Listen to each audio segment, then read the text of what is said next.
The hall is silent. Torches burn against cold stone walls. High above, judges in robes pass judgment, while peasants tremble below. In the medieval world, courts promised justice, but what they delivered was often fear, humiliation, and punishment. To stand before them was not to seek fairness, but to gamble with your life. If history's hidden truths keep you awake at night, leave a like to keep the fire burning, and subscribe to Nighttime Historian, where the past is told in shadows. Tonight, we reveal how medieval courts really worked.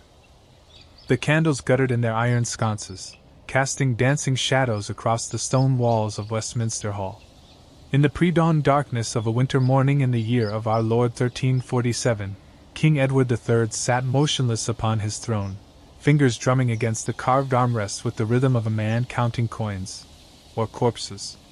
Before him, arranged in a careful semicircle like pieces on a chessboard, stood the pillars of his realm, bishops clutching their golden crosses, earls with mud still clinging to their boots from distant battlefields, merchants whose purses jingled with the weight of kingdoms, and scribes whose ink-stained fingers held more power than any sword.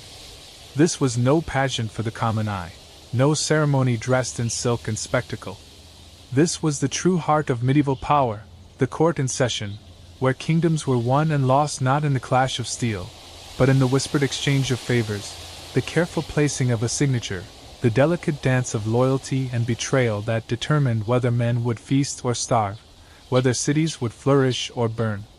The king's breath misted in the cold air as he spoke, his voice carrying the weight of absolute authority yet trembling with the knowledge that even kings must eat, must sleep, must depend upon others to transform their will into reality. "The harvest reports," he commanded, and immediately the great machinery of medieval governance began its ancient, relentless turn. What unfolded in that hall, and in countless similar chambers across the medieval world, was not the fairy tale court of romance and legend, but something far more complex, far more human, and infinitely more dangerous.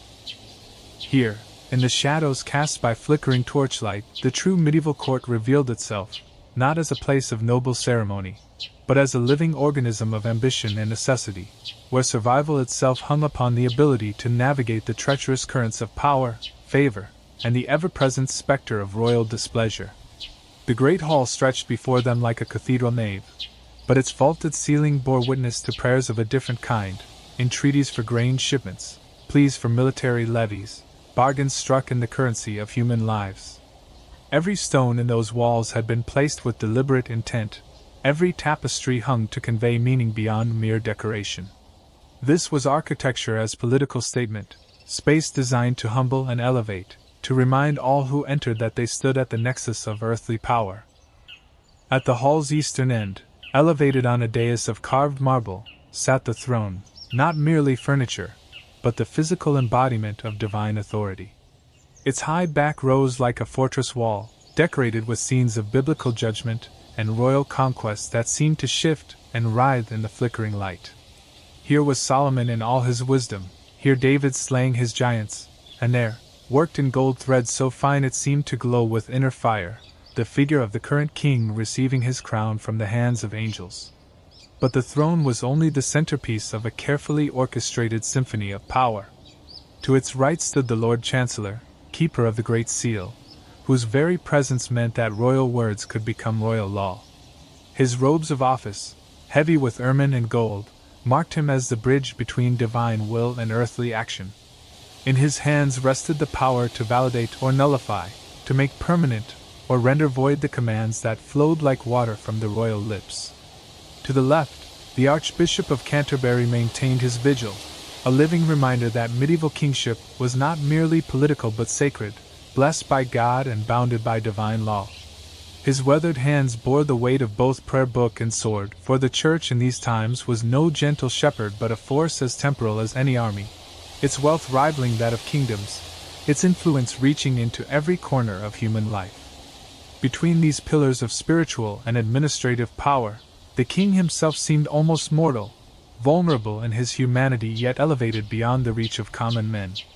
His crown, heavy with the gold of distant mines and jewels torn from conquered lands, caught the candlelight and threw it back in fractured rainbows that danced across the faces of the assembled court. Each faceted gem told a story of tribute paid, of submission acknowledged, of power exercised across vast distances and diverse peoples. The courtiers arranged themselves according to an invisible but absolute hierarchy, each position earned through blood, wealth, service, or the mysterious alchemy of royal favor. The great earls and dukes stood closest to the throne, their very presence a reminder of the feudal bonds that held the kingdom together, or threatened to tear it apart. These were men who commanded thousands, who could raise armies with a word, whose loyalty to the crown was both absolutely essential and perpetually questioned. Behind them pressed the lesser nobility, knights and barons whose lands might span mere villages but whose service in war or administration had earned them the right to stand in this sacred space. Their eyes darted constantly between the throne and their superiors, calculating advantage, measuring the rise and fall of favor like merchants gauging the wind before setting sail. And in the shadows at the hall's edges lurked the clerks and scribes, the translators and messengers, the men whose mastery of letters and numbers made them indispensable despite their humble birth.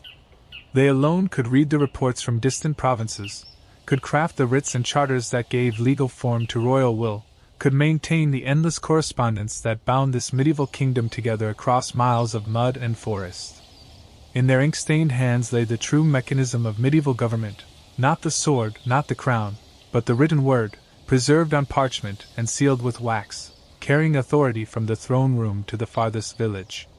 The morning light, pale and gray, began to filter through the great windows, illuminating the faces of men whose decisions would ripple outward like stones cast in still water. Each wore the careful mask of the courtier, attentive but not eager, respectful but not servile, ready to advance their own interests while appearing to serve only the crown. This was the fundamental deception upon which medieval courts operated, the pretense that personal ambition could be perfectly aligned with royal will, that private gain and public good were one and the same. But beneath the surface of ceremony and protocol, another reality pulsed like blood through arteries. This was a court perpetually balanced on the edge of crisis, where the failure of a harvest could topple kingdoms, where the death of a king could plunge the realm into civil war, where a miscalculated alliance could invite foreign invasion. Every decision made in this hall rippled outward to touch the lives of millions: the peasant whose taxes fed royal armies, the merchant whose goods filled royal treasuries, the soldier whose life hung upon the wisdom or folly of royal strategy. And so the king sat, drumming his fingers against the arm of his throne, while the great wheel of medieval governance began another day's inexorable turn. The harvest reports would be read, decisions would be made, letters would be written and sealed and carried by swift horses to every corner of the realm. Lives would be saved or lost, fortunes made or destroyed, futures shaped or shattered, all in service of the great medieval truth that power, however divine its origin, remained utterly and terrifyingly human in its exercise. The candles continued to burn, their flames steady now in the still air, casting long shadows that seemed to reach toward the coming day like fingers grasping for certainty in an uncertain world. The first petitioner stepped forward, his boots clicking against the stone floor with the measured pace of a man who had practiced this moment 1,000 times in his mind. Sir Geoffrey de Montfort, a baron whose lands lay along the contested Scottish border, carried in his weathered hands a scroll that might determine whether his people would survive the coming winter or perish in the snows. His voice, when he spoke, carried the careful modulation of a man who understood that kings heard not merely words but the intentions that lay beneath them. "Your Majesty," he began, and in those two words lay compressed the entire art of medieval courtly speech, the acknowledgement of hierarchy, the plea for attention, the delicate balance between humility and authority that marked the difference between favor and disgrace. "The northern marches have suffered grievously. The Scots have burned 3 villages, driven off the cattle, and left the granaries empty. Without relief, my liege, the people cannot endure." But even as Sir Geoffrey spoke, the true conversation was taking place in the language of gesture and glance that only the initiated could read. The king's slight nod toward the chancellor spoke volumes about the fiscal implications of the request. The archbishop's raised eyebrow questioned whether this was truly crown business or merely local misfortune. The Earl of Northumberland's barely perceptible shake of the head suggested competing territorial interests. And the royal scribes, their quills poised above parchment, waited to translate human need into administrative action, or administrative delay. This was the secret tongue of medieval courts, spoken not in words, but in the subtle semaphore of power. A king's smile could launch a military campaign. His frown could bankrupt a province. The tilt of a royal head might indicate favor. Its opposite could signal the beginning of a family's fall from grace. Every gesture carried weight, every silence spoke volumes, and every courtier learned to read these signs as carefully as any monk studied scripture. The chancellor stepped forward, his voice carrying the dry precision of a man who measured human suffering in terms of tax receipts and administrative burden.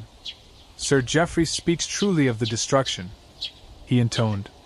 "But the royal treasury bears many demands. The king's war in France requires ships and men, the Welsh borders cry out for attention, and the harvest failures in Kent have left whole counties unable to meet their obligations. Perhaps local remedies might suffice? A reduction in the tax burden, the redistribution of church lands held in surplus?" Here was the brutal mathematics of medieval governance laid bare. Every decision existed in a web of competing demands, each equally urgent, each potentially fatal if ignored. The king could not feed the Scottish borders without weakening the French campaign. He could not reduce taxation without courting financial collapse. He could not redistribute church lands without risking ecclesiastical revolt. Each choice eliminated a dozen others. Each action taken was a dozen actions foregone. Sir Geoffrey's jaw tightened almost imperceptibly. A flash of anger quickly suppressed, but not quickly enough to escape the watchful eyes of the court. This too was part of the language of power, the ability to read emotional truth beneath political necessity. The king's eyes, sharp as a hawk's, caught the momentary lapse and filed it away for future consideration. A baron who could not control his temper in the throne room might prove unreliable on the battlefield. "The church," Sir Geoffrey replied with careful restraint, "has already opened its granaries. The Archbishop of York has been generous beyond measure. But charity cannot replace policy, and prayer, however fervent, cannot feed an army when the king's enemies ride again in spring." A masterful response. The baron had acknowledged church authority while subtly demanding royal action, had praised generosity while insisting on obligation, had mentioned divine worship while invoking military necessity. In a single sentence, he had touched upon every pillar of medieval authority, temporal, spiritual, and martial, while making it clear that only royal intervention could solve the crisis at hand. The Archbishop of Canterbury shifted slightly, his movement causing the golden threads in his vestments to catch and throw back the candlelight. When he spoke, his words carried the weight of divine authority carefully modulated to acknowledge temporal power. The blessed Saint Augustine reminds us that earthly princes serve as the instruments of divine will. Surely the Lord would not permit his faithful people to perish from want when abundance exists elsewhere in the realm? This was ecclesiastical statecraft at its finest, a theological argument for wealth redistribution that managed to praise royal authority while demanding royal action, to invoke divine will while respecting earthly hierarchy. The Archbishop had transformed a political request into a religious obligation without once suggesting that the king was anything less than God's anointed representative on earth. But the Earl of Northumberland, whose own lands bordered those in question, had his own interests to protect. His voice, when he finally spoke, carried the blunt authority of a man who had earned his position through blood and iron rather than birth or learning. "Your Majesty, the northern borders have always been hard lands for hard men. Perhaps the question is not whether relief should be provided, but whether the king's mercy might be better directed toward those who can guarantee their loyalty in return. The Scots will ride again come spring, and when they do, His Majesty will need barons who can hold their ground rather than retreat to court with empty hands and entreaties." The insult was subtle but unmistakable, delivered with the skill of a man who had spent decades navigating the treacherous waters of court politics. The Earl had questioned not just Sir Geoffrey's competence but his courage, had suggested that royal aid might be wasted on the weak, and had positioned himself as the alternative, the strong hand that could succeed where others had failed. Sir Geoffrey's hand moved almost imperceptibly toward his sword hilt before stopping, the gesture so brief that only the most experienced courtiers caught it. Here was the perpetual tension of medieval courts: armed men in close quarters, personal honor at constant hazard, violence always a heartbeat away despite the sacred nature of the royal presence. The king's own guard shifted slightly, hands moving to their weapons, ready to intervene if courtly rivalry exploded into open conflict. But the king himself merely smiled, an expression that contained no warmth but infinite calculation. "My lords," he said, his voice cutting through the tension like a blade through silk, "speak truly when they remind us that kingship requires choice. But perhaps the choice before us is not between aid and abandonment, but between approaches to the problem itself." He paused, letting the weight of royal attention settle upon each man in turn. This was the essence of medieval kingship, not the divine right to rule, but the human skill to balance competing interests, to find solutions that served multiple needs, to transform zero-sum conflicts into mutual advantages. A king who could do this might rule for decades. One who could not would find his reign measured in months or years. "Sir Geoffrey," the king continued, "speaks of immediate need, and we are not unmoved by the suffering of our people. Lord Northumberland reminds us of strategic necessity, and we value strength in our northern defenses. The Chancellor points to fiscal reality, and we cannot ignore the mathematics of governance. The Archbishop invokes divine obligation, and we acknowledge our duty as God's servant on earth." Another pause, this one longer, as the king allowed the full weight of his authority to settle upon the assembled court. When he spoke again, his words would carry the force of law, would set in motion the machinery of medieval administration, would determine the fate of thousands who would never see the inside of a throne room but whose lives hung upon the decisions made within its walls. "Therefore," the king declared, "let it be thus." The quills of the royal scribes moved as one, scratching against parchment with the sound of autumn leaves rustling in the wind. Whatever came next would be recorded, sealed, and transformed from royal speech into administrative reality.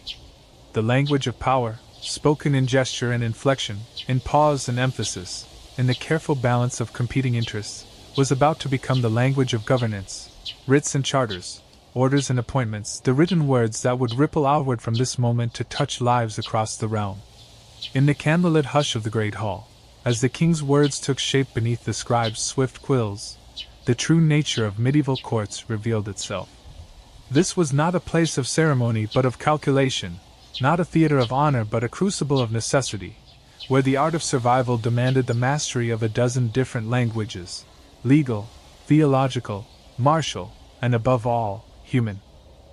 The king's words hung in the air like incense, heavy with consequence and thick with the weight of irrevocable decision. Let Sir Geoffrey receive from the royal granaries at York sufficient grain to see his people through the winter months. Let Lord Northumberland assume command of the northern marches, with authority to call upon Sir Geoffrey's men-at-arms for the common defence. Let the Church provide half the cost from its Yorkshire holdings, and let the Crown bear the remainder from the French war fund. In the silence that followed, the assembled court witnessed the fundamental alchemy of medieval governance, the transformation of competing interests into collaborative obligation. The king had not merely solved the problem. He had woven a web of mutual dependency that bound each party to his will while serving their individual needs. Sir Geoffrey would receive his grain, but at the cost of military subordination to his rival. Lord Northumberland would gain command authority, but only by accepting financial dependence upon church and crown. The Archbishop would demonstrate Christian charity, but through the expenditure of ecclesiastical wealth for temporal purposes. The Crown would preserve its northern borders, but by creating a complex network of obligations that would require constant management and careful balance. This was the true genius of medieval court politics, not the exercise of absolute power, but the creation of systems where absolute power became unnecessary. A king who could bind his nobles to each other through overlapping obligations and mutual dependencies ruled not through force but through indispensability. Remove the royal presence from such a web, and the entire structure collapsed into chaos and conflict. Maintain it, and even the most ambitious baron found himself constrained by the very bonds he had accepted in exchange for royal favor. The Chancellor had already begun the process of transformation, his voice carrying the measured cadences of administrative precision. By the grace of God and the will of our sovereign lord the king, let it be recorded that Sir Geoffrey de Montfort, Baron of Whitfield, shall receive from the royal granaries at York 200 quarters of wheat, 100 quarters of barley, and 50 quarters of oats, to be distributed among the inhabitants of his domain lands according to need and merit. But even as the formal language of medieval bureaucracy began to weave the king's decision into legal reality, the human drama continued to unfold in the spaces between words. Sir Geoffrey's relief was visible in the easing of tension around his eyes, but it was tempered by the knowledge that he had traded independence for survival. Lord Northumberland's satisfaction at gaining military command warred with resentment at being forced into partnership with a man he had just insulted. The Archbishop maintained his ecclesiastical composure while calculating the cost to church finances and the precedent being set for future royal demands upon clerical wealth. And beneath it all, the king watched with the sharp attention of a master craftsman observing his creation take shape. Each reaction was noted, each hesitation catalogued, each sign of acceptance or resistance filed away for future reference. This was the endless, exhausting labor of medieval kingship, the constant reading of human nature, the perpetual calculation of loyalty and ambition, the ceaseless work of binding together through personal relationship what no law could hold through mere force. Furthermore, the Chancellor continued, his quill scratching steadily across the parchment. Let Lord Northumberland, Earl of the same, be granted extraordinary authority over the defence of the northern marches, with power to summon the feudal levy, to direct the construction of fortifications, and to negotiate with Scottish chieftains for the return of stolen property and the establishment of temporary truces, all such negotiations to be subject to royal ratification. Here was another masterstroke of medieval statecraft. The king had granted real authority while maintaining ultimate control, had empowered his earl to act while requiring royal approval for any significant agreements. Lord Northumberland could command in the king's name, but he could not commit the crown to policies that might conflict with broader royal strategy.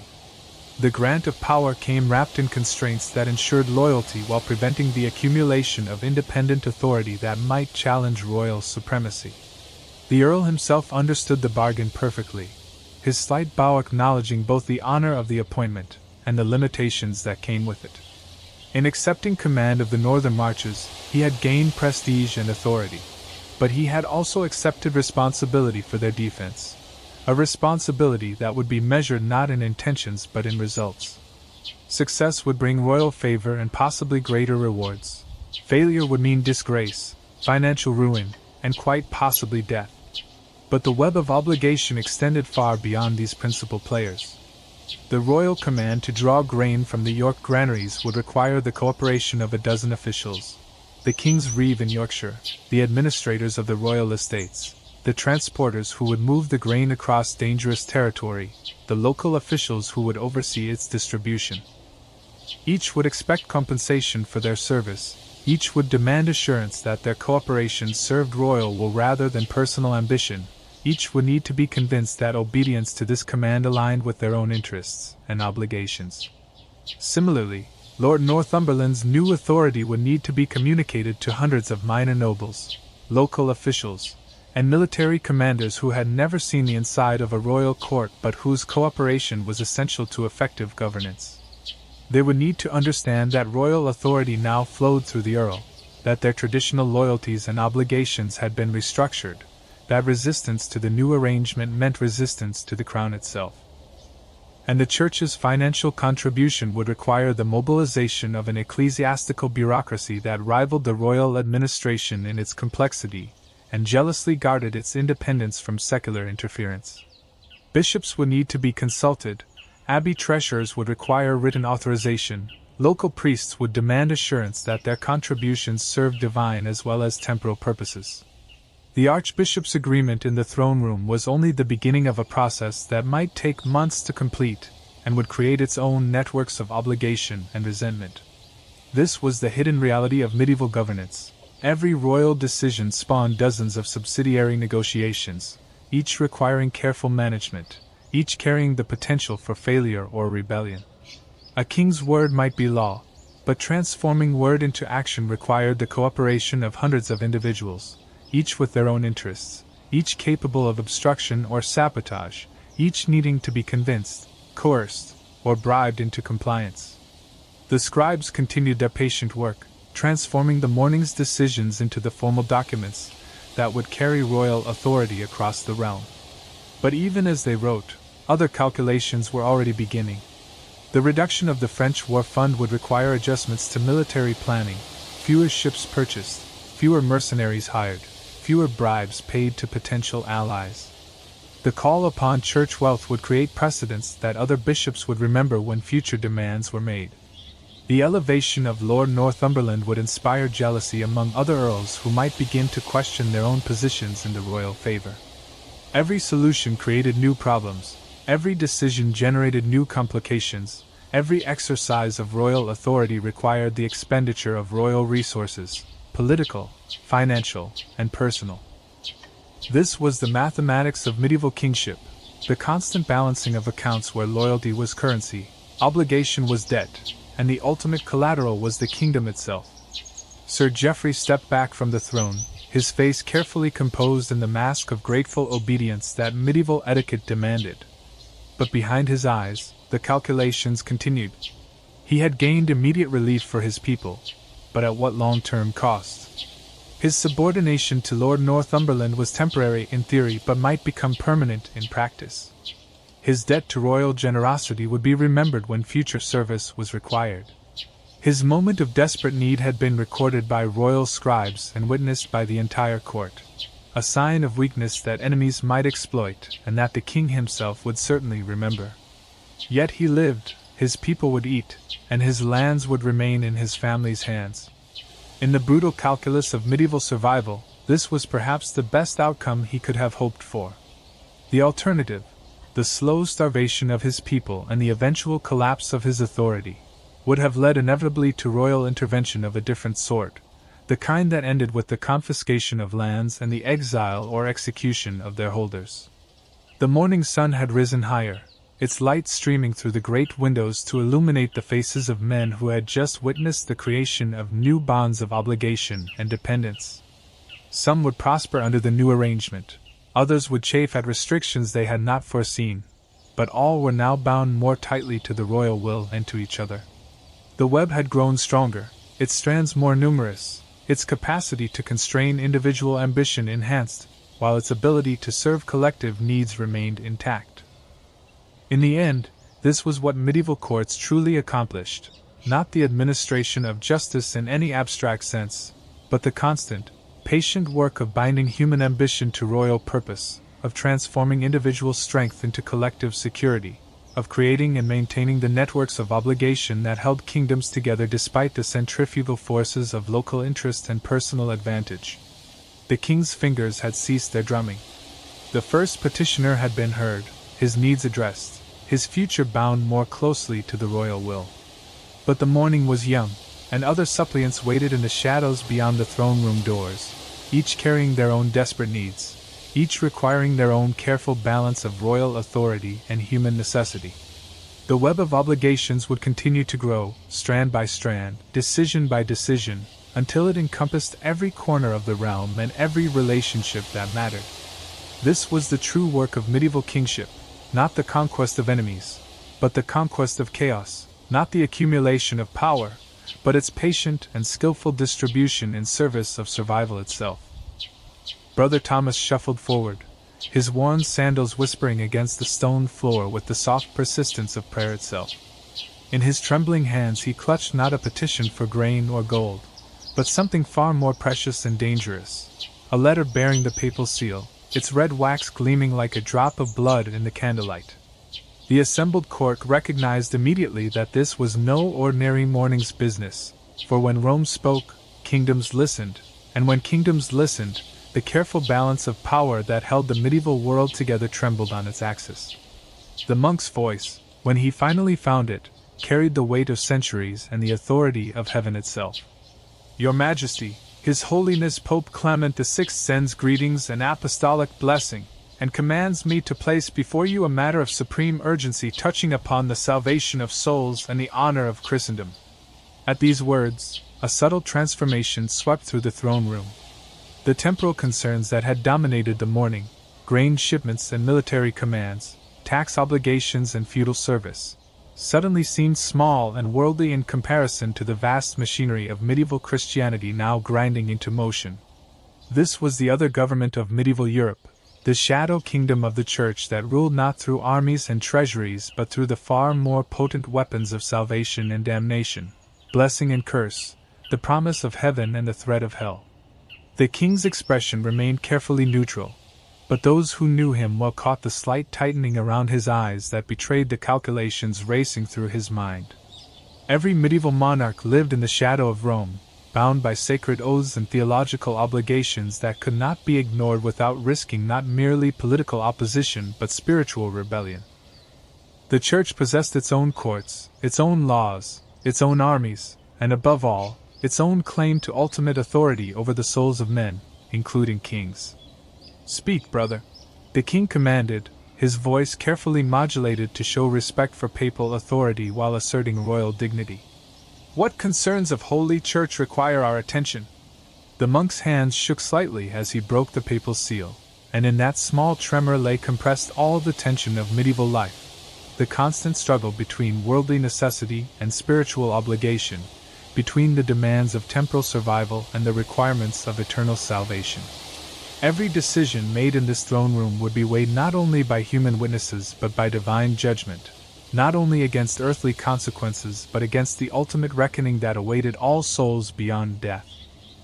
"His Holiness," Brother Thomas began, his voice growing stronger as he read the sacred words, "has received disturbing reports from the northern provinces concerning the heretical practices of certain groups who deny the authority of Holy Church, who preach false doctrine among the simple folk, and who corrupt the faithful with teachings contrary to the deposit of faith handed down by the apostles."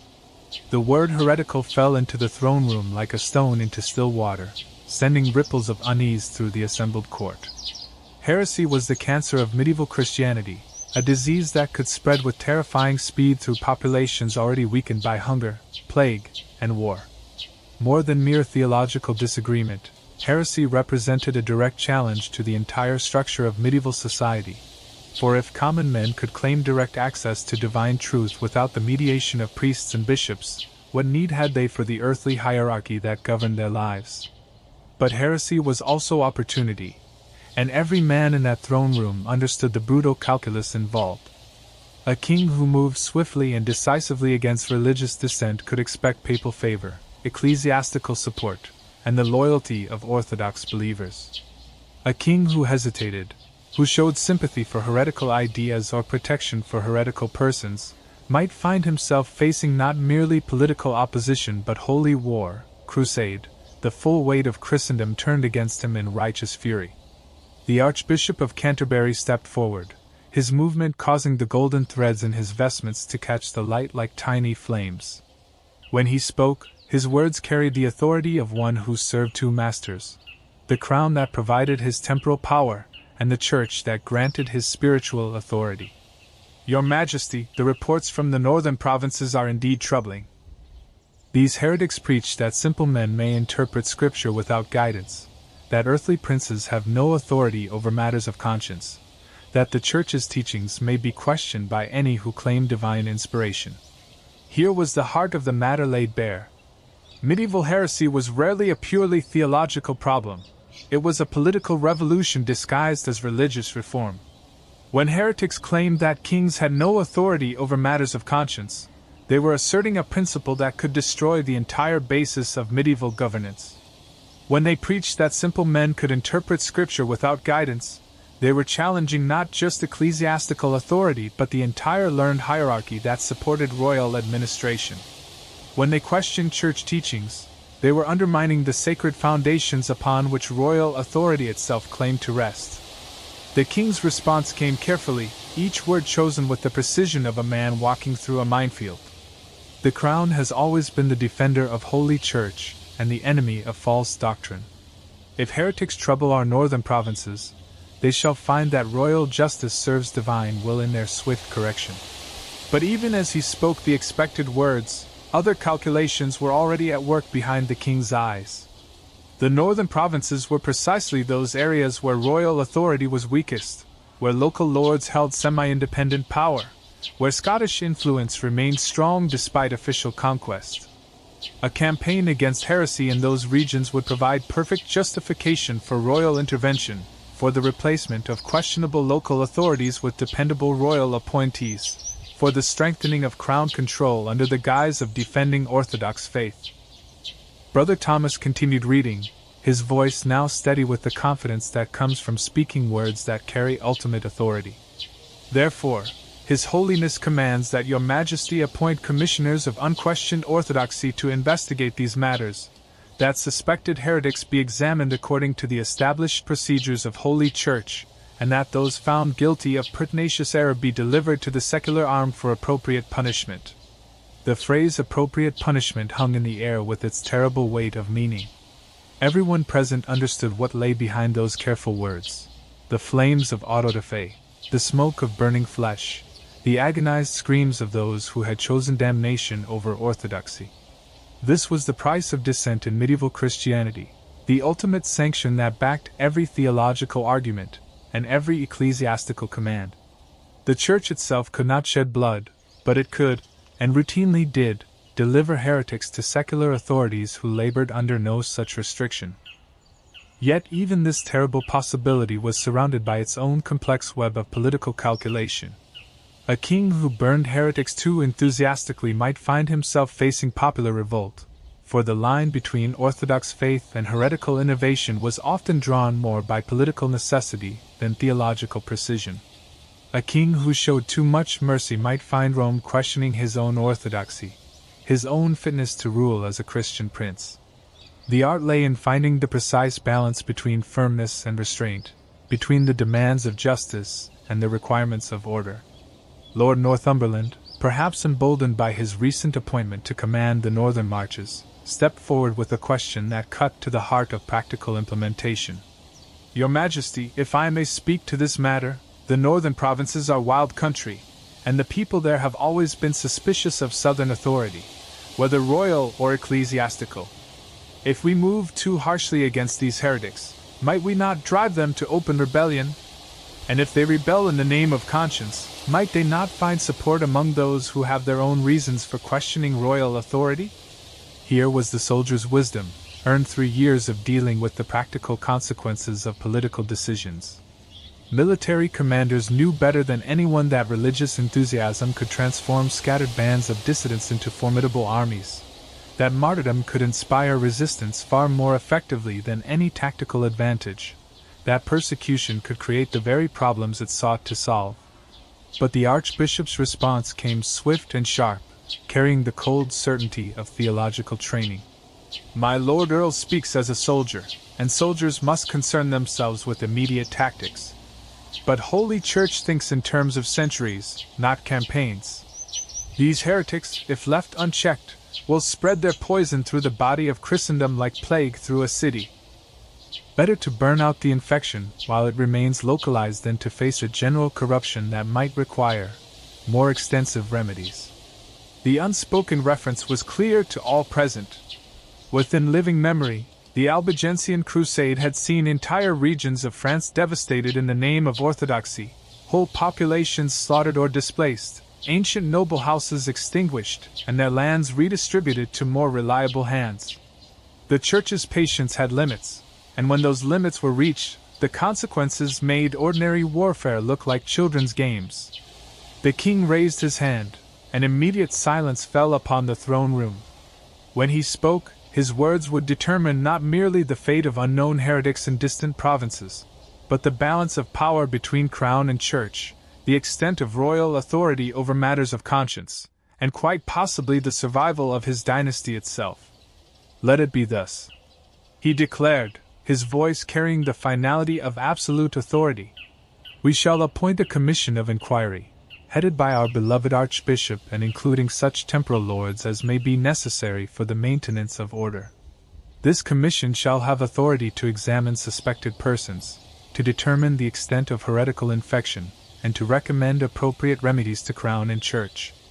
But let all proceedings be conducted with due regard for justice, for the rights of our subjects, and for the peace of our realm. The careful qualifications in the royal command did not escape the notice of experienced courtiers. The king had agreed to papal demands while preserving royal prerogatives, had promised action while maintaining control over its scope and methods. The commission would investigate, but royal authority would determine what constituted sufficient evidence. Suspected heretics would be examined, but royal justice would define the boundaries of legitimate inquiry. Appropriate remedies would be applied, but the crown would retain ultimate authority over what constituted appropriateness. Brother Thomas bowed low, his mission accomplished, but his satisfaction tempered by the realization that royal compliance often came wrapped in royal interpretation. The papal letter had demanded swift and decisive action. The royal response promised careful and controlled investigation. The difference between demand and promise might prove crucial when Rome's patience finally ran out. As the monk retreated into the shadows at the hall's edge, the assembled court witnessed once again the fundamental tension of medieval governance, the constant struggle to balance competing authorities, each claiming ultimate truth, each demanding absolute obedience, each capable of destroying those who served it inadequately. Kings ruled by the grace of God, but God's representatives on earth possessed their own ideas about how divine grace should be exercised. The morning sun climbed higher, its light now streaming boldly through the great windows to illuminate faces marked by the weight of decisions that would echo through eternity.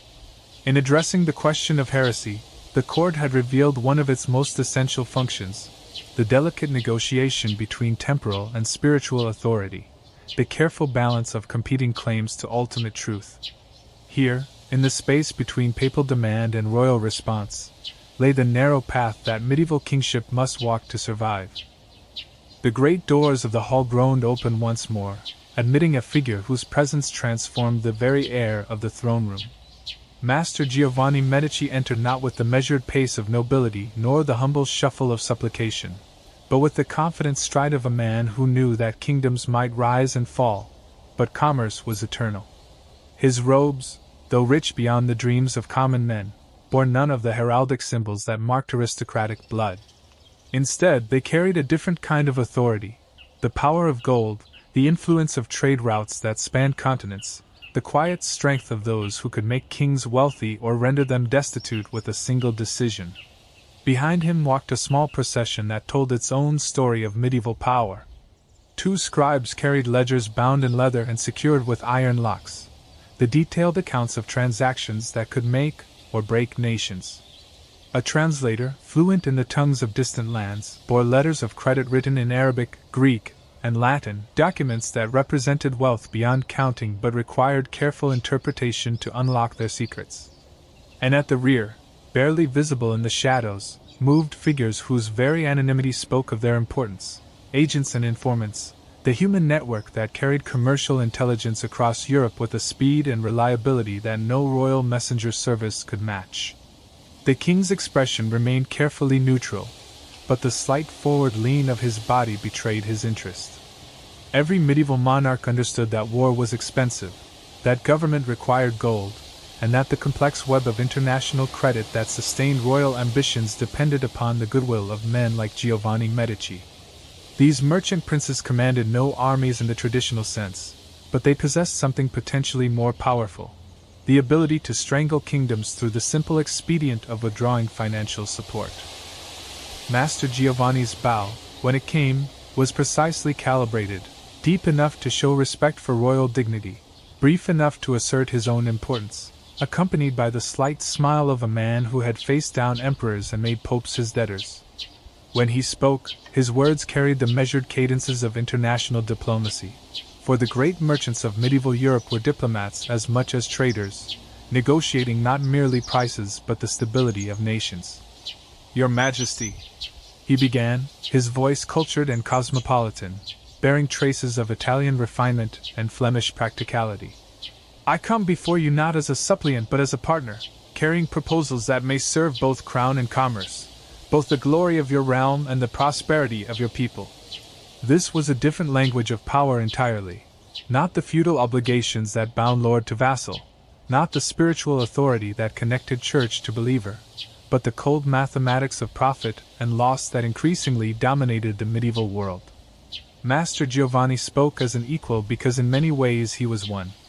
His wealth might not match that of kingdoms, but his liquid assets often exceeded those in royal treasuries. His network of contacts might not rival royal bureaucracies in formal authority, but it surpassed them in efficiency and reliability. The Chancellor stepped forward, his trained eye already assessing the potential implications of whatever proposal the merchant carried. Medieval royal finances were a constant nightmare of competing demands and insufficient resources. The French war consumed gold like a dragon devoured sheep. The Scottish borders required expensive fortification.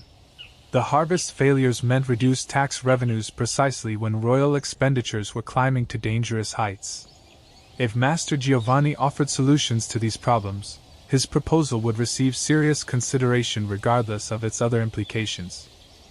Master Giovanni honors our court with his presence, the Chancellor intoned, his words carrying the careful respect that royal officials showed to men whose financial support was essential to governmental survival. Perhaps he would share with His Majesty the nature of these proposals that serve both crown and commerce? The merchant's smile broadened slightly, and he gestured to his scribes, who immediately began opening their locked ledgers with the practiced efficiency of men who had performed this ritual before dozens of royal courts across Europe.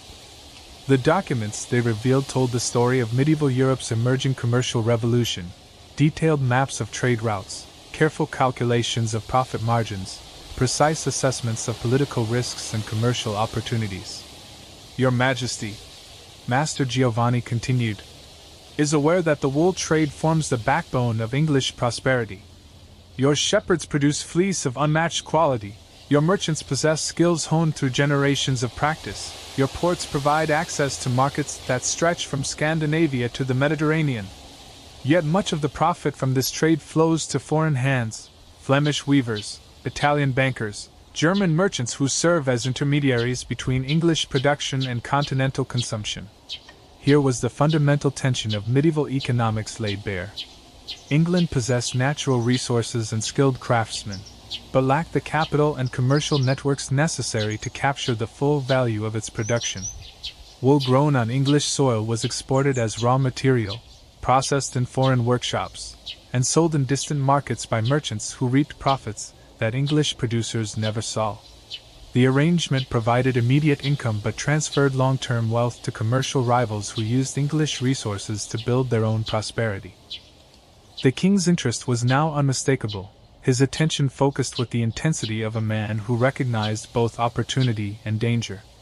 Any proposal that promised to increase royal revenues would receive careful consideration, but any change to existing commercial arrangements carried risks that extended far beyond mere economics.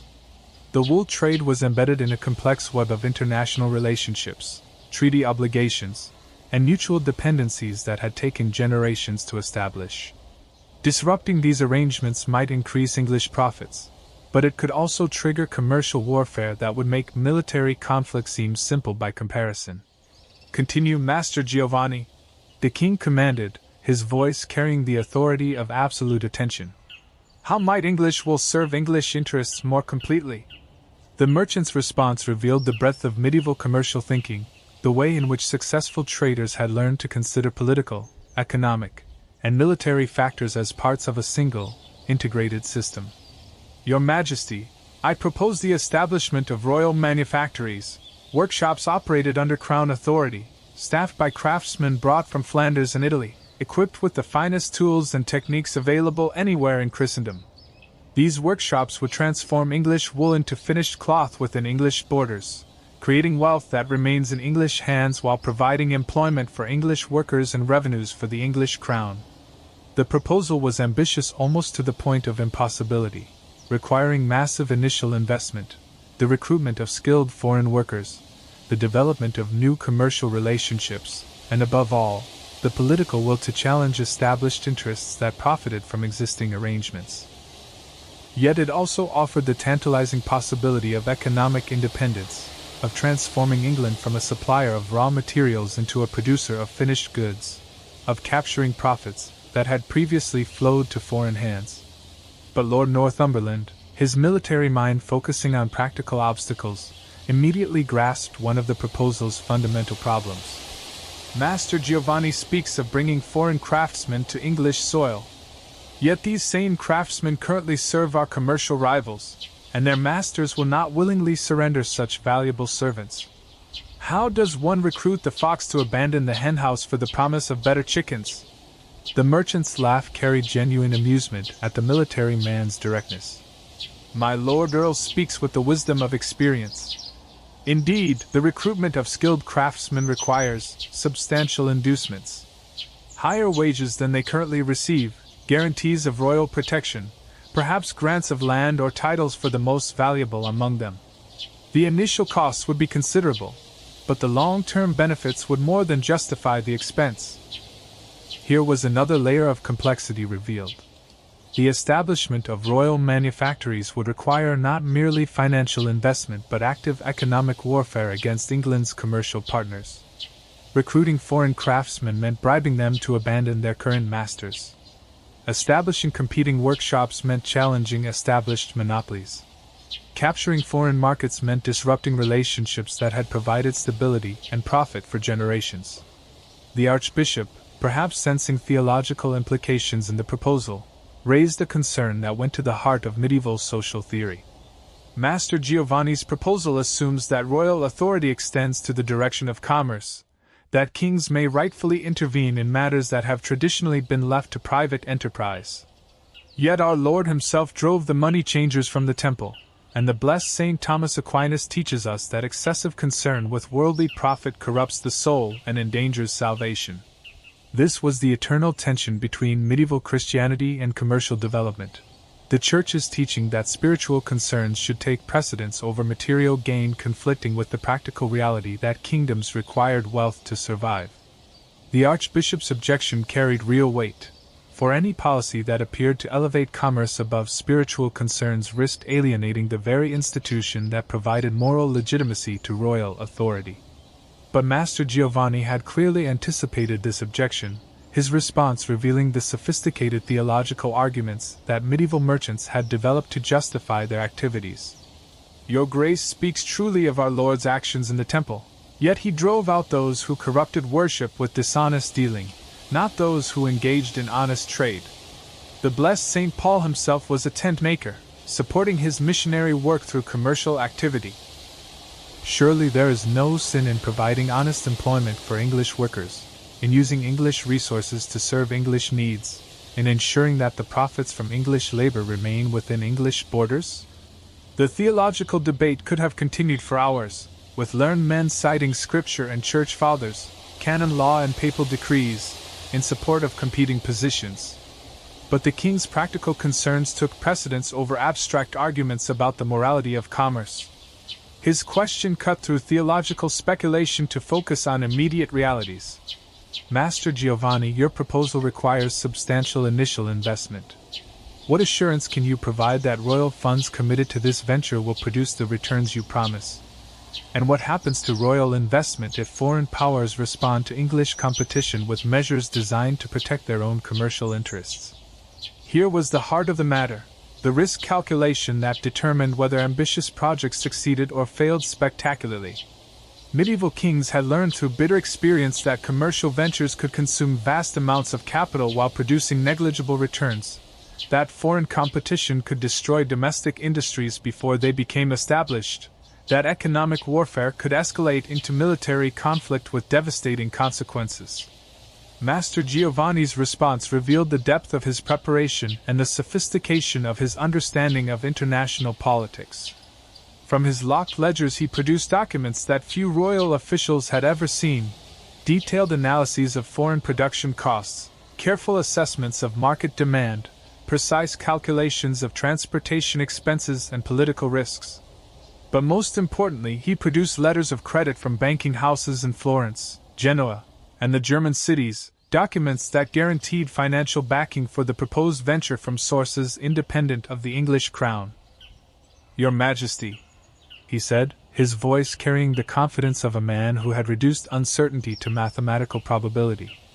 I do not ask the crown to bear the full risk of this enterprise. My associates and I will provide the majority of the necessary capital, accepting the primary financial exposure in exchange for a share of future profits. The Crown's investment would be substantial but limited, and would be guaranteed by securities held in foreign banks beyond the reach of domestic political upheaval. This was the language of mature capitalism beginning to emerge within medieval feudalism. The pooling of risk among multiple investors, the use of international financial instruments to guarantee investments, the careful calculation of profit margins and loss potential that would eventually transform European economic life. Master Giovanni was offering not merely a commercial venture but a glimpse into the future of European finance. The king's fingers had resumed their drumming against the throne's armrest. But now the rhythm carried a different quality, not the slow beat of a man counting costs, but the rapid tempo of a mind racing through possibilities and implications.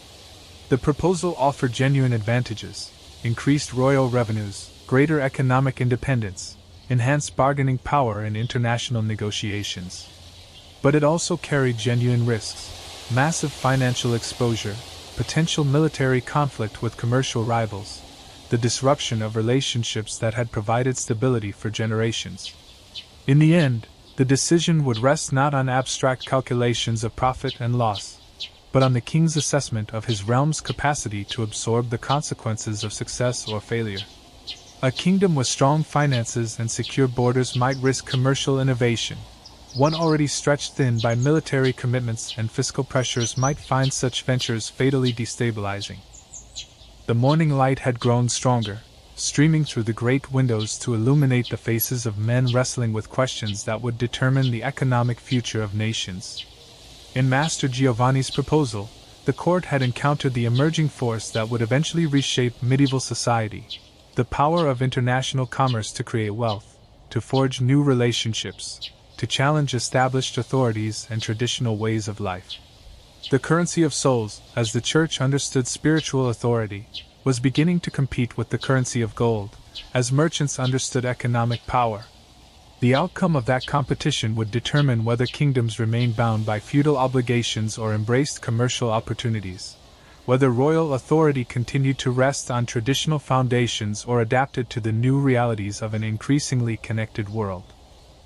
As Master Giovanni's proposal settled into the minds of the assembled court like wine into parched earth, the great doors opened once more to admit a figure whose very presence served as a stark reminder that all the commercial calculations and theological debates in the world meant nothing without the ability to enforce decisions through force. Sir William Marshall, the realm's chief justiciar, entered the throne room with the measured pace of a man who had spent decades transforming royal will into brutal reality. His scarred hands had signed hundreds of death warrants, his weathered face had watched scores of executions, and his unwavering loyalty to the crown had been purchased with the blood of rebels, traitors, and those unfortunate enough to stand between royal desire and its fulfillment. Behind him walked a small procession that told its own grim story of medieval justice. 2 sergeants-at-arms carried the symbols of royal authority: maces heavy with lead and iron, swords blessed by bishops and consecrated to the service of divine order. A court clerk bore the day's judicial agenda, a scroll that contained enough human misery to fill a dozen graveyards. And at the rear, barely visible but unmistakably present, moved the hooded figure of the royal executioner, a man whose identity was known to none but whose services were required by all who would maintain order through fear. The transformation in the throne room's atmosphere was immediate and profound. The abstract questions of economics and theology that had dominated the morning's business suddenly seemed remote and academic in the presence of men whose daily work involved the application of naked force to human flesh. This was the other side of medieval governance, the iron fist that gave meaning to the velvet glove of diplomacy and negotiation. Sir William's bow to the king carried the grim satisfaction of a man reporting duty accomplished and orders obeyed. When he spoke, his voice carried the flat authority of one who had learned to deliver terrible news without emotion, to discuss human suffering as casually as others might debate the weather. "Your Majesty," he began, his words falling into the throne room like stones into deep water, "the royal justice has been administered according to your commands.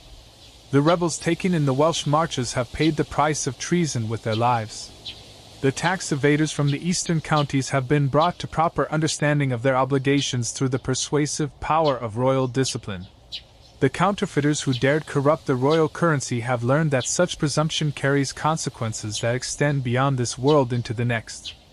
Each carefully chosen phrase carried its weight of hidden horror. Paid the price meant hangings, beheadings, perhaps the even more terrible fate of being drawn and quartered while still alive. Brought to proper understanding suggested the use of torture, the application of pains sophisticated enough to extract confessions while preserving life long enough for public execution. Learned consequences implied the kind of exemplary punishment designed not merely to end individual lives but to terrify entire populations into submission. This was the fundamental contradiction of medieval justice. It claimed divine sanction while employing methods that would have shamed demons. It promised fairness while operating through systems designed to ensure conviction. It spoke of mercy while practicing cruelties that haunted the nightmares of generations. Yet without this terrible machinery, without the ever-present threat of royal violence, the delicate negotiations and careful compromises that had filled the morning would have been merely empty words, powerless to compel obedience or ensure compliance. The king's response came with the practiced ease of a man who had long since learned to separate the necessity of violence from any emotional reaction to its employment. Sir William serves the crown with his customary efficiency. Let the realm take note that royal justice, though sometimes slow, is always certain, and that those who challenge lawful authority will find their defiance rewarded with appropriate consequences.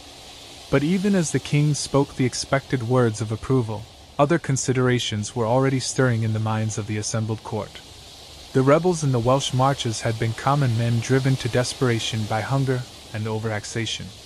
The tax evaders from the eastern counties had included merchants and minor nobles whose cooperation was essential to royal administration. The counterfeiters had possessed skills that, properly directed, might have served royal interests rather than undermining them. Each execution had solved an immediate problem while creating new complications that would require careful management in the months and years to come. The archbishop shifted uncomfortably, his movement causing the golden threads in his vestments to catch the light like tiny flames of conscience. When he spoke, his words carried the weight of spiritual authority carefully balanced against temporal necessity. Sir William's diligence in service to royal authority is beyond question, yet we must remember that every soul sent to judgment carries with it the possibility of redemption. Perhaps in future cases, the Church might be consulted before final sentence is passed, not to question royal justice, which is perfect in its sphere, but to ensure that spiritual concerns receive their due consideration. Here was the eternal tension between medieval justice and Christian mercy, between the practical requirements of governance and the theoretical demands of faith. The Church taught forgiveness and redemption, but kingdoms could not survive if mercy became so prevalent that deterrence lost its power. Kings ruled by the grace of God, but they maintained their authority through the fear of man. Every execution served multiple purposes: eliminating immediate threats, deterring future rebellion, demonstrating royal power to domestic and foreign observers. Yet every execution also sent a soul to divine judgment, creating spiritual consequences that extended far beyond earthly politics. Sir William's response carried the patient tone of a man who had heard such objections countless times before and had developed standard answers for spiritual concerns that threatened to interfere with practical necessities. Your Grace speaks with the wisdom of pastoral concern, yet royal justice operates within constraints that ecclesiastical mercy need not consider. A king who shows excessive leniency to rebels invites further rebellion. A kingdom that fails to punish treason discovers that treason multiplies like plague in summer. The souls of the executed are indeed in God's hands, but the lives of the living remain the crown's responsibility. The theological debate that followed revealed the depths of medieval thinking about the relationship between divine and human authority. Learned men cited scripture and church fathers, canon law and royal prerogative, in support of competing positions on the proper balance between justice and mercy, between deterrence and forgiveness, between the requirements of earthly governance and the demands of heavenly salvation. Yet beneath the scholarly arguments lay the brutal reality that kingdoms were not debating societies. that survival often required actions that could not be reconciled with perfect moral clarity. But the king's attention had already moved beyond theoretical questions to immediate practical concerns. The morning's petitions had revealed the scope of the challenges facing his realm: Scottish raids, heretical teachings, commercial competition, and now the ongoing necessity of maintaining order through the judicious application of force. Each problem required resources that were already stretched thin. Each solution created new complications that would require careful management. Each decision carried consequences that extended far beyond the immediate situation. "Sir William," the king said, his voice cutting through the theological debate with the authority of absolute command, "what other matters require our attention? The morning advances, and royal business admits of no delay." The chief justiciar consulted his scroll, his scarred fingers tracing down the list of cases with the practiced efficiency of a man who had learned to categorize human misery according to its political importance. "Your Majesty, 3 matters demand immediate attention. First, the question of sanctuary claimed by certain individuals accused of crimes against the crown. Second, the problem of judicial corruption in the northern provinces, where local officials appear to be selling justice to the highest bidder. Third, the growing conflict between royal courts and ecclesiastical tribunals over jurisdictional authority in cases involving clerical defendants." Each item on the list represented a fundamental challenge to the coherent exercise of royal authority. Sanctuary claims threatened to place criminals beyond the reach of royal justice, creating spaces where royal authority could not penetrate. Judicial corruption undermined the entire system of law enforcement, reducing royal justice to a commodity that could be purchased by those with sufficient wealth. Jurisdictional conflicts with church courts threatened to fragment the legal system, creating competing centers of authority that could be played against each other by clever defendants. The sanctuary question struck at the heart of medieval legal theory. Since time immemorial, churches and other sacred spaces had offered protection to those fleeing secular justice, based on the principle that divine mercy superseded human vengeance. Yet this ancient right had become a refuge for common criminals, a means by which thieves, murderers, and traitors could escape the consequences of their actions by claiming religious protection. "The sanctuary claims," the king mused, his voice carrying the weight of a man wrestling with competing principles, "present us with delicate questions of precedent and prerogative. We cannot simply abolish ancient rights without risking ecclesiastical opposition, yet we cannot permit criminals to escape justice merely by reaching consecrated ground." The archbishop's response came swift and firm, revealing the church's determination to protect its ancient privileges even as it acknowledged royal concerns. "Your Majesty speaks truly of the delicate balance involved. Yet sanctuary exists not to protect criminals but to provide opportunity for repentance, to create space where divine grace might work upon hardened hearts, to ensure that human justice does not foreclose the possibility of divine mercy." But Sir William's military background had given him a different perspective on the sanctuary problem, one focused on practical consequences rather than theological theory. "Your Grace speaks of divine mercy, yet earthly justice requires certainty of punishment to maintain its deterrent effect. A murderer who knows he can escape consequences by reaching the nearest church door is a murderer emboldened to act. A kingdom where criminals can find safe haven in religious establishments is a kingdom where law has lost its power to protect the innocent." The king's solution, when it came, revealed the sophisticated balance of competing interests that characterized effective medieval governance. "Let it be thus. The ancient right of sanctuary shall be preserved, but with conditions that serve both divine mercy and earthly justice. Those claiming sanctuary must demonstrate genuine repentance through confession and restitution to their victims. They must accept permanent exile from the realm, abandoning all property and position. And they must submit to ecclesiastical discipline for the remainder of their lives, ensuring that escape from royal justice leads not to freedom, but to a different form of captivity." The compromise satisfied no one completely but provided each party with sufficient advantage to make acceptance possible. The Church retained its ancient privilege while accepting limitations that prevented abuse. The Crown maintained its authority while acknowledging ecclesiastical rights. Criminals could escape execution, but only by accepting punishments that might prove worse than death. The judicial corruption in the northern provinces presented different challenges, rooted not in competing principles but in simple human greed. Local officials, poorly paid and inadequately supervised, had discovered that justice could be sold like any other commodity. The wealthy could purchase favorable verdicts, the poor found themselves condemned regardless of evidence, and royal authority was reduced to a facade covering private enrichment. The corruption of royal officials. The king declared, his voice carrying the cold anger of a man whose authority had been betrayed by those sworn to serve it. Strikes at the foundation of governance itself. Justice perverted becomes tyranny, law corrupted becomes oppression, and royal authority mocked becomes rebellion in all but name. Sir William's solution was characteristically direct and brutal. Your Majesty, corrupted officials require the same medicine as any other traitors. Swift punishment designed to deter similar behavior in others. Public execution of the worst offenders, confiscation of their property, and the appointment of new officials with clear understanding of the consequences of betraying royal trust. But the Chancellor, his administrative experience providing a different perspective, raised concerns that went beyond mere punishment to questions of systematic reform. Sir William's recommendations addressed the immediate problem but not the underlying causes.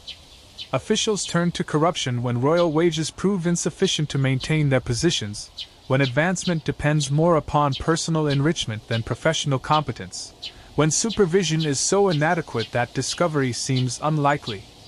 Here was the eternal problem of medieval administration, the difficulty of maintaining honest governance across vast distances with limited resources and primitive communications. Kings could punish corruption when discovered, but preventing it required systems of supervision and reward that were expensive to maintain and difficult to implement effectively. The morning sun had reached its zenith, streaming through the great windows to illuminate faces marked by the weight of decisions that would determine whether kingdoms prospered or collapsed, whether justice served the common good or became the private possession of those with power and wealth.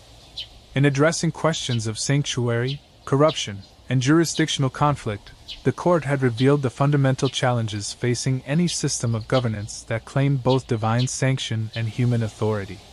The price of justice, as medieval rulers understood all too well, was not merely the gold required to maintain courts and officials, but the constant vigilance needed to ensure that power served its proper purposes rather than the private interests of those who wielded it. Every compromise weakened absolute authority. Every accommodation created precedents that could be exploited by future enemies. Every act of mercy risked being interpreted as weakness by those who respected only force. Yet the alternative, the complete abandonment of moral constraints in favor of naked power, threatened to transform kings into tyrants, to reduce governance to oppression, to create the very conditions that made rebellion not merely possible but morally necessary.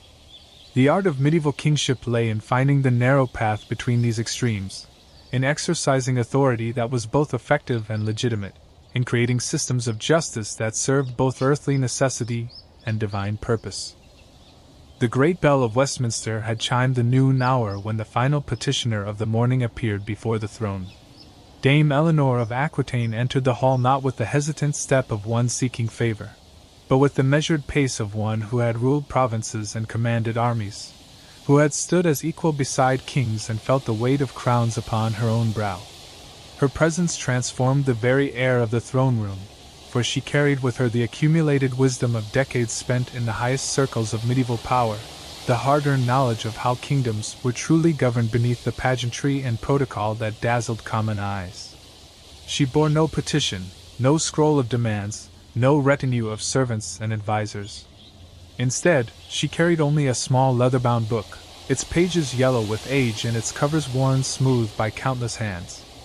This was no ordinary tome but a chronicle of the realm, a careful record of decisions made and consequences suffered, of policies enacted and results achieved, of the endless cycle of cause and effect that determined whether kings would be remembered as wise rulers or cautionary tales.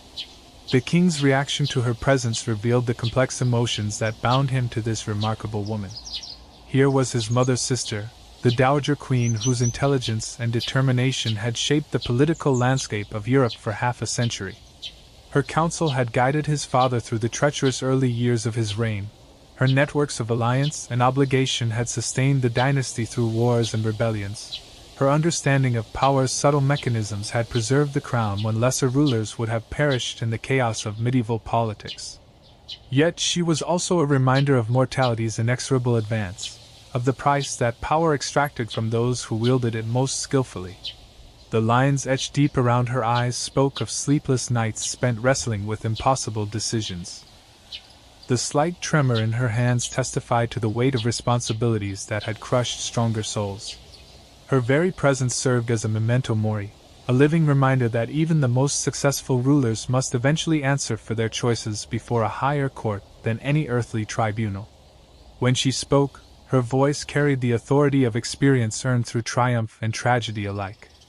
"My nephew," she said, and in those two words lay compressed all the complex relationships that bound medieval royal families together: blood loyalty and political necessity, personal affection and dynastic obligation, the bonds of kinship and the demands of sovereignty. "I have listened to this morning's proceedings with the attention that such weighty matters deserve. You have heard petitions that touch upon every aspect of governance, military necessity and financial constraint, ecclesiastical authority and commercial opportunity, the requirements of justice and the demands of mercy. Each decision you have made will ripple outward like stones cast in still water, creating consequences that extend far beyond the immediate circumstances that prompted them." Her words settled into the throne room like incense, heavy with the weight of accumulated wisdom, and tempered by the bitter knowledge that even the wisest choices could lead to unforeseen disasters. This was the burden that crushed medieval rulers, the responsibility for decisions whose full consequences would only become apparent years or decades later, when the kings who made them had long since passed to their eternal reward or punishment. "But I come before you now not to question the wisdom of individual choices, but to speak of the larger patterns that shape the destiny of kingdoms. This chronicle," she said, raising the leather-bound book with reverence due to sacred relics, "contains the record of our dynasty's rule across 4 generations. It tells of kings who ruled wisely and kings who ruled foolishly, of decisions that preserved the realm and decisions that nearly destroyed it, of the eternal struggle between the demands of the present and the needs of the future." The assembled court leaned forward imperceptibly, drawn by the promise of insights that could only come from one who had witnessed the rise and fall of dynasties, who had seen the patterns that repeated themselves across generations with the inevitability of seasons. Dame Eleanor had been present at the great councils that decided war and peace, had watched kings make the choices that elevated or destroyed their kingdoms, had observed the slow working of consequences that transformed brilliant victories into devastating defeats and apparent disasters into foundations for future greatness. "What patterns does my lady Anne perceive?"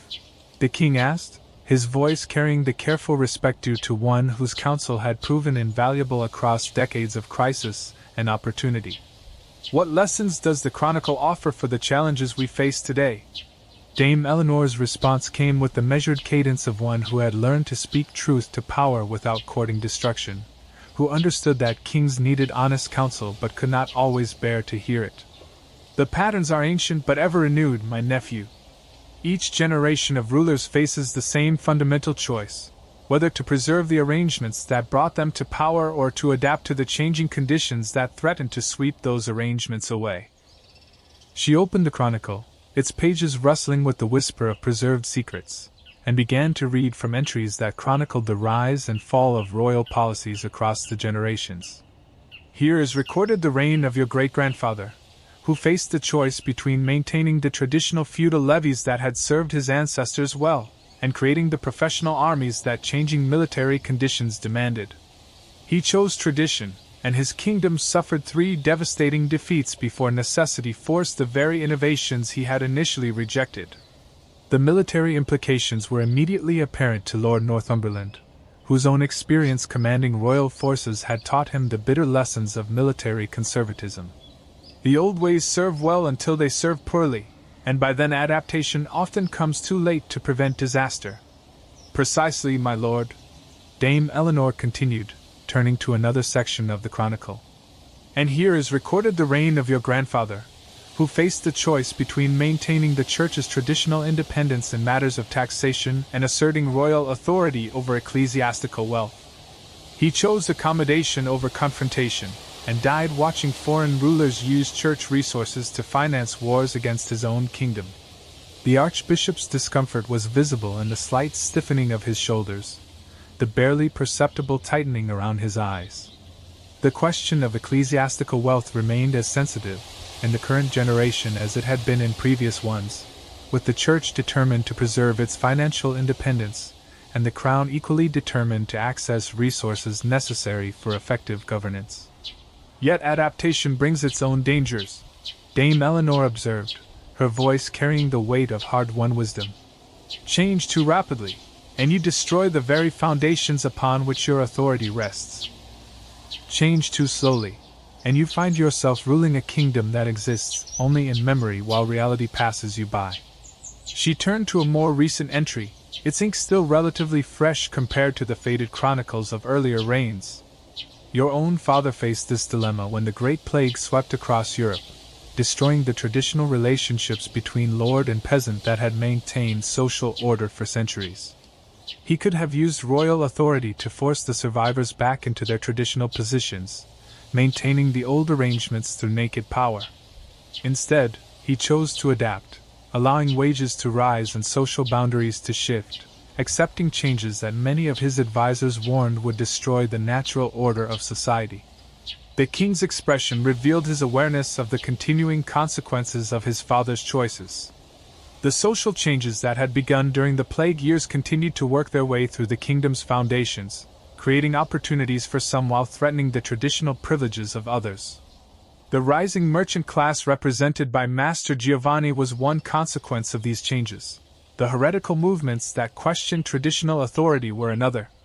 Each adaptation to new conditions created new problems that required further adaptation in an endless cycle of challenge and response. The Chronicle suggests, Dame Eleanor continued, that successful rulers are those who can distinguish between the essential principles that must be preserved at all costs and the particular arrangements that may be modified as circumstances require. A king who attempts to preserve everything finds himself preserving nothing. A king who changes everything finds himself ruling over chaos. This was the fundamental insight that separated successful medieval rulers from those who perished in the wreckage of their own policies. The art lay not in rigid adherence to tradition or reckless embrace of innovation, but in the careful discrimination between what was eternal and what was temporal, between the foundations of authority and the superstructures that might be modified as conditions required. What guidance does the Chronicle offer for the specific challenges we have heard this morning? The king asked, his voice carrying the weight of a man grappling with decisions that would determine his kingdom's fate for generations to come. Dame Eleanor's response came with the precision of a master craftsman describing the tools of her trade. The northern borders require attention, but the choice between military force and diplomatic accommodation must be made with careful consideration of long-term consequences. Crushing rebellion through overwhelming force may solve immediate problems while creating the conditions for future revolts. Showing mercy to current enemies may preserve peace while emboldening future challengers. She turned to another section of the Chronicle, its pages documenting the complex history of royal relations with ecclesiastical authority. The question of heresy requires even more delicate handling. The Chronicle records several instances where royal cooperation with church investigations strengthened both crown and clergy, and other instances where such cooperation led to rebellions that nearly destroyed the kingdom. The difference lay not in the principles involved but in the skill with which those principles were applied. The king's fingers had resumed their drumming against the throne's armrest, but now the rhythm carried a different quality, not the slow beat of a man counting costs, but the complex tempo of a mind working through multiple layers of cause and effect. Dame Eleanor's counsel was not providing simple answers but revealing the true complexity of the choices before him, the multiple consequences that flowed from every decision, the web of interconnected effects that made kingship an art rather than a science. And the commercial proposals we have heard? He asked. his voice revealing the particular weight he placed on economic questions in an age when royal finances determined the boundaries of royal possibility. "The Chronicle speaks clearly on this matter," Dame Eleanor replied, her voice carrying the authority of one who had witnessed the economic transformation of Europe across her lifetime. "Kingdoms that fail to adapt to changing commercial conditions find themselves reduced to irrelevance, their traditional sources of wealth drained away to more innovative rivals.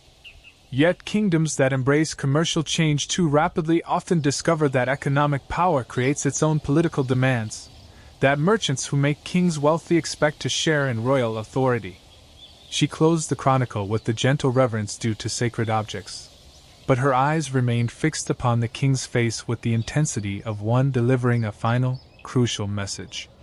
"The lesson that emerges from 4 generations of royal experience is this: successful kingship requires not the preservation of any particular arrangement of power, but the preservation of the crown's capacity to adapt and survive.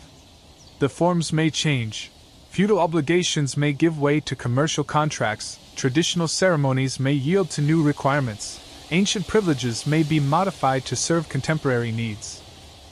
But the essential function of kingship, the ability to unite competing interests in service of collective survival, must be maintained whatever the cost." The weight of her words settled upon the throne room like snow upon winter fields, silent but transformative. Here was the distilled wisdom of medieval statecraft, the understanding that kingship was not a fixed institution but a living organism that must evolve or perish, that must balance continuity with adaptation, that must preserve its essential nature while constantly modifying its external forms.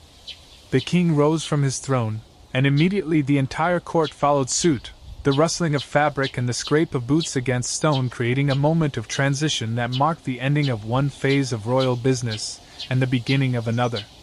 When he spoke, his words carried the weight of decisions made and courses chosen, of paths selected from among many possibilities, of royal will transformed into governmental policy. Dame Eleanor speaks with the wisdom of experience and the authority of blood," he declared, his voice carrying to every corner of the great hall.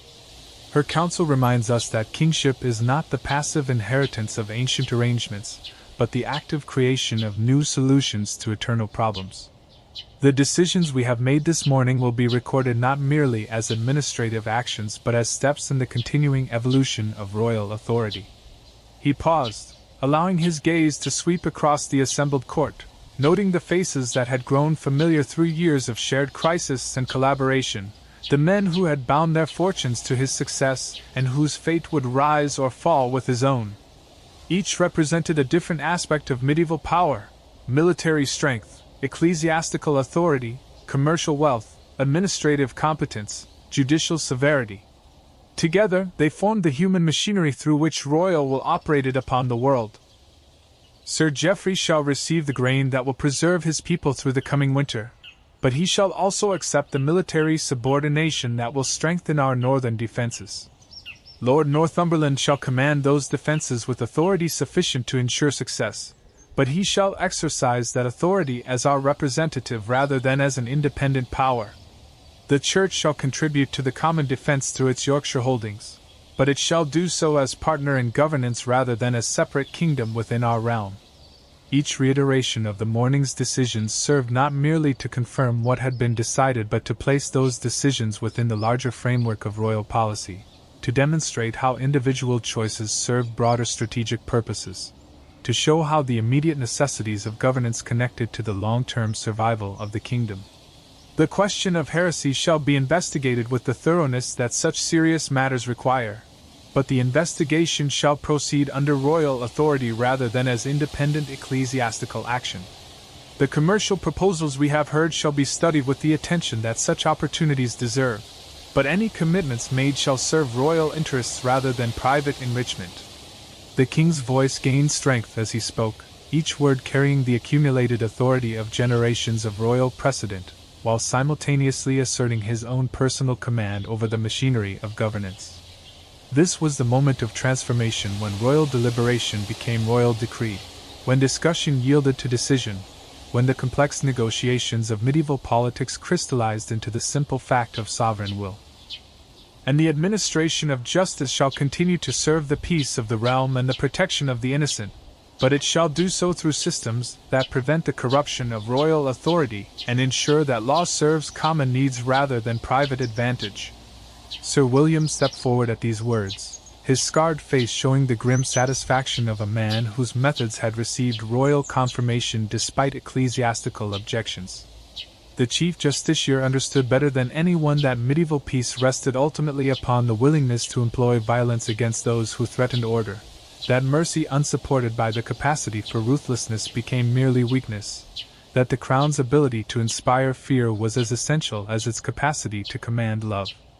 But the Archbishop also stepped forward, his movement indicating his determination to ensure that spiritual concerns received their due consideration even within systems dominated by temporal necessity. The tension between divine mercy and earthly justice would continue to shape royal policy, creating the dynamic balance that prevented either complete tyranny or complete chaos. Master Giovanni remained motionless, but his slight smile suggested satisfaction with the king's measured response to his commercial proposals. The merchant prince understood that royal interest was the first step toward royal commitment, that kings who studied opportunities often became partners in enterprises, that patience in negotiation frequently yielded results that haste could never achieve. Dame Eleanor watched the scene unfold with the detached attention of one who had witnessed similar moments countless times across the decades of her involvement in royal affairs. Her chronicle would record this morning's decisions alongside the thousands of others that had shaped the kingdom's destiny, would place them within the larger patterns of cause and effect that determined whether policies succeeded or failed, whether kings were remembered as wise or foolish. Let the scribes record these decisions with the precision that royal commands require. The king continued, his voice now carrying the formal cadences of ceremonial conclusion.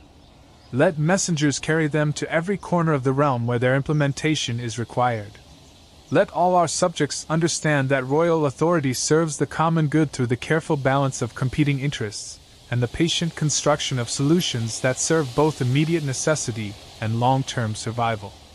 The royal scribes bent to their task with the focused intensity of men who understood that their work transformed spoken words into legal reality, that their careful calligraphy would carry royal authority across vast distances and through long periods of time, that the documents they prepared would be studied and interpreted by future generations seeking to understand how medieval kingship actually functioned beneath its elaborate ceremonial surface. As the morning's business drew to its formal close, the assembled court began the complex process of transformation from deliberative body to administrative mechanism. Individual conversations sprouted like flowers after rain as courtiers sought private audiences with key officials, as alliances were confirmed and bargains struck, as the human relationships that actually governed medieval society reasserted themselves beneath the formal structure of royal ceremony. Lord Northumberland approached Sir Geoffrey with the careful courtesy of one professional soldier addressing another, both men understanding that their forced partnership would require mutual accommodation despite their personal rivalry. The success of northern defenses would depend upon their ability to transform political necessity into military cooperation, to subordinate individual pride to collective security.